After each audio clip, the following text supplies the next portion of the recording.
আসসালামু আলাইকুম সবাইকে। এগুলো হচ্ছে ইউএসবি MP4 MP5 সার্কিট। তো অনেকে যে ভুলটি করে থাকেন সেটি হচ্ছে এগুলা কাঠ আপনারা জানেন খুব সহজে তাড়াতাড়ি নষ্ট হয়ে যায়, আবার যে কাঠগুলো চলে অনেক দিন কিন্তু চলতে থাকে। তো আপনারা যে ভুলটি প্রথমে করেন সেটি হচ্ছে এটি নষ্ট হলে কিন্তু আপনারা ফেলে দেন। আপনারা এই কাজটি ভুলেও করবেন না, এগুলা কিন্তু রিপেয়ার করা সম্ভব।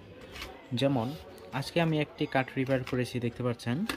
এই কাঠটি কিন্তু কাস্টমার বলেছিল যে আমার কাঠটি চেঞ্জ করে দেন। এরপর বললাম যে আপনার কাঠে কী সমস্যা। তারপর বলল যে ডিসপ্লেতে কোনো আলো আসে না, মানে এর পাওয়ার অন হয় না। অন্য টেকনিশিয়ান বলে দিছে এটা আর ঠিক হবে না। তো আপনারা নষ্ট হলে এটি চেঞ্জ করার আগে যে কাজটি করে নিতে পারেন, প্রথমত আপনারা দেখবেন এই কোনো ক্যাপাসিটরগুলো শর্ট রয়েছে কিনা।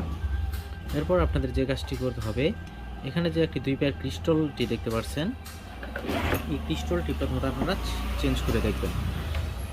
এই যে দেখতে পাচ্ছেন, এই কার্ডটি যে যখন কাস্টমার নিয়ে আসছিল তখন আমি তাদের প্রথমে বললাম যে আমি আচ্ছা দেখি ঠিক হয় কি না। এরপর যখন আমি যে কাজটি করেছি, এই ক্রিস্টালটি যে রয়েছে এই ক্রিস্টালটি দেখতে পাচ্ছেন, আমি কিন্তু এটি চেঞ্জ করে নিয়েছি, আলাদা একটি ক্রিস্টাল লাগিয়েছি। এই ক্রিস্টালটি লাগানোর পর এখন এটিতে লাইন পাই কিনা এটা আপনারা সরাসরি দেখেন। আমি পাওয়ার দিয়ে নিছি, দেখতে পাচ্ছেন এর লাইন কিন্তু চলে আসছে।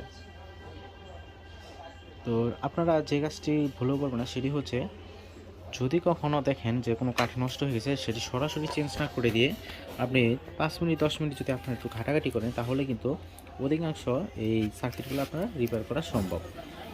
অনেক ক্ষেত্রে আবার হয় যে এখানে লাইন পাই, এরপর আবার ভিডিও আসে না। সেক্ষেত্রে অধিকাংশ সময় কী হয়, এর যে ভিডিও লাইনটি রয়েছে এই লাইনে ক্যাপাসিটরগুলো থাকে, এই ক্যাপাসিটরগুলো শর্ট হয়ে যায়, অথবা অনেক সময় সাউন্ডের সমস্যা হয়, এক সাইডের সমস্যা হয়, 2 সাইডের সমস্যা হয়। সেক্ষেত্রে অনেক সময় ক্যাপাসিটর শর্ট হয়।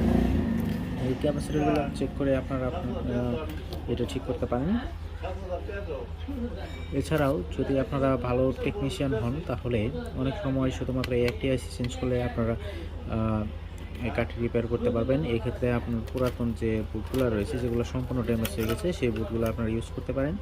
দেখেন, আমি আমার কালেকশনে সকল প্রকার বুটই কিন্তু কালেকশনে রাখি। দেখতে পাচ্ছেন এখান থেকে একটা আইসি খোলা হয়েছিল। আশা করি এই ভিডিওটি দেখার পর এখন আপনারা এই কাঠগুলো ফেলে না দিয়ে আপনারা নিজেরাই রিপেয়ার করতে পারবেন। ভিডিওটি যদি আপনার একটু উপকারে লেগে থাকে তাহলে ভিডিওতে একটি লাইক দিয়ে চ্যানেলটি সাবস্ক্রাইব করে রাখবেন। ধন্যবাদ।